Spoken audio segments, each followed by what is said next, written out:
Diamonds in my mouth.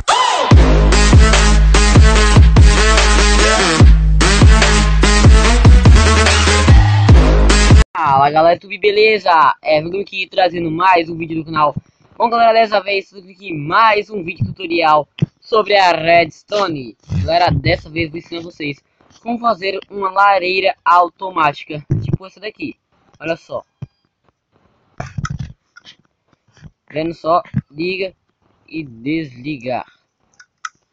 Vou ensinar vocês como vocês podem fazer essa lareira. Então bora pro vídeo. Primeiro você vai fazer o seguinte coisa. Você vai pegar o ejetor, botar um aqui. Ops. Você irá botar um aqui de lado. Irá pegar qualquer bloco e colocar aqui assim. Depois a gente vai só aumentar isso aqui, né? Puxar mais pra cá, subir aqui por cima. Bora fechar isso daqui.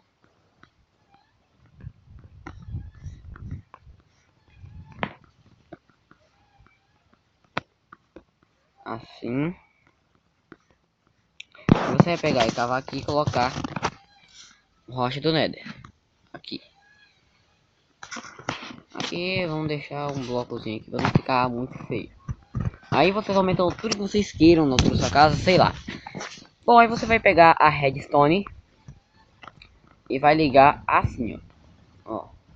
Então, vai pegar daqui, puxando pra cá, 3 blocos.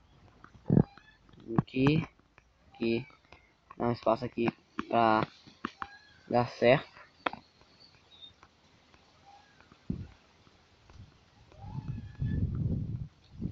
Já momentei aqui. Agora vamos aqui no outro. Opa, bugou aqui, galera. Espera um pouquinho aí. Beleza, bugou. Aqui.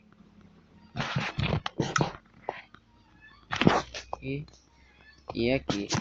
Você vai pegar o bloco aqui. Botar um aqui. Só quebrar um. Vai. Bota um aqui.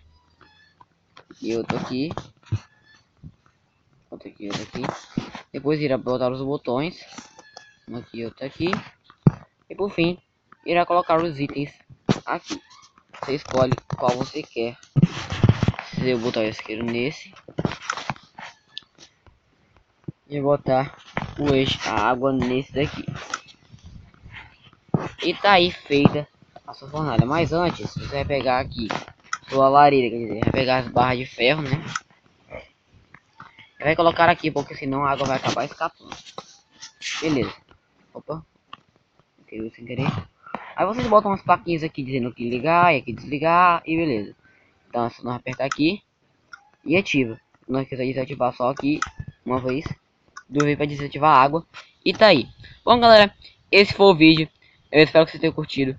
Deixa o like favorito aí. Se inscreva no canal se não for inscrito. Compartilhe com seus amigos. Vai na descrição, se inscreve no canal dos parceiros. E valeu!